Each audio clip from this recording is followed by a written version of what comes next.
sommes les autorités légitimes et légales du Niger. Donc, nous nous exprimons à ce titre. Et nous considérons qu'effectivement, dans notre pays, il y a des lois, il y a une constitution, il y a une tradition démocratique qui est en train de s'installer.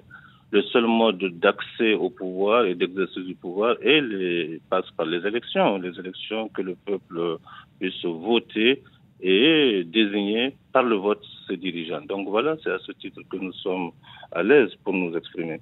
Est-ce que vous avez eu des contacts avec les militaires putschistes ?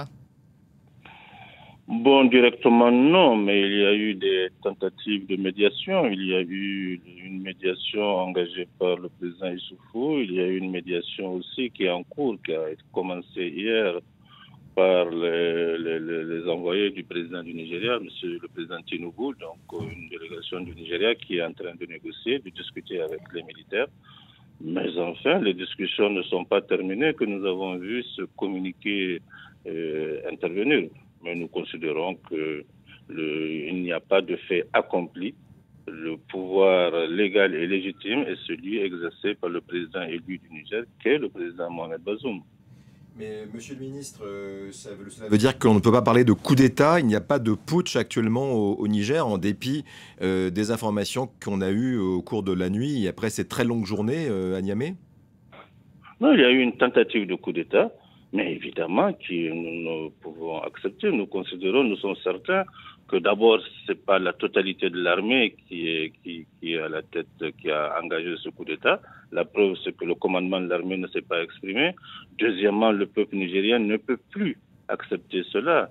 Nous avons complètement dépassé ce mode anachronique d'expression d'une frange infime de notre population qui entend exercer le pouvoir, le prendre par la force, le confisquer et l'exercer par la force. Je considère que c'est un anachronisme. Nous considérons que cela est dépassé et notre peuple ne saurait l'accepter. Évidemment, nous demandons à ces officiers factieux de rentrer dans les rangs et que tout peut s'obtenir par le dialogue, mais il faut qu'ils rentrent dans les rangs et que les institutions de la République fonctionnent. Mais quelle est, monsieur le ministre, votre compréhension du problème? D'où cela, cette crise que traverse le Niger est-elle partie? La crise que traverse le Niger, non, il n'y a pas de crise fondamentale qui traverse le Niger. Nous avons des actions terroristes. Notre gouvernement a des résultats à cet égard, des résultats tout à fait remarquables. Je ne dis pas que nous avons éradiqué le terrorisme, mais nous l'avons suffisamment domestiqué. Évidemment, il y a eu cette sortie d'un groupe d'officiers et je considère que c'est complètement en marge de la marche de notre pays. Et nous leur demandons de respecter leur serment, de servir la nation et de défendre notre pays dans ces circonstances où ils sont utiles, nécessaires à la défense de notre pays face au terrorisme, face à l'obscurantisme. Ils ne vont pas rajouter un problème à un problème. Donc voilà ce que nous pensons et nous leur demandons de rentrer dans les rangs. Vous êtes un proche du président Mohamed Bazoum. Comment va-t-il? Il n'est pas libre de ses mouvements. Avez-vous pu lui parler?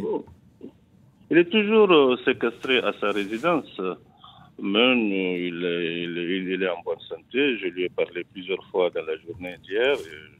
Jusqu'ici, il se porte très bien. Il n'y a pas eu d'atteinte à son intégrité physique.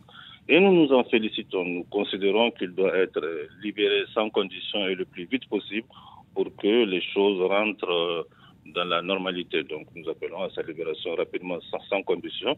Évidemment que partout au Niger, l'ordre républicain, l'ordre démocratique doit pouvoir fonctionner et que les institutions fonctionnent. Voilà en fait l'appel que nous lançons. Nous lançons un appel à l'ensemble des patriotes et démocrates nigériens pour qu'ils se lèvent comme un seul homme pour dire non à cette action factieuse qui tend à nous ramener des dizaines d'années en arrière et à bloquer le progrès de notre pays.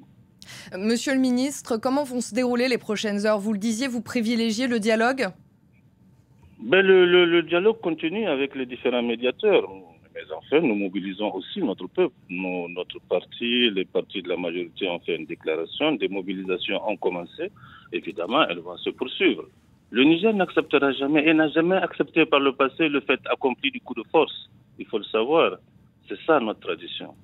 Une dernière question rapide, Monsieur le Ministre. Qu'est-ce qu'on ne peut pas craindre un affrontement entre les forces de sécurité loyalistes à votre gouvernement et les généraux putschistes? On sait que les forces spéciales ont rejoint, apparemment en tout cas, le général Tchiani. Est-ce qu'à terme, on ne peut pas craindre dans les rues de Niamey des affrontements aujourd'hui?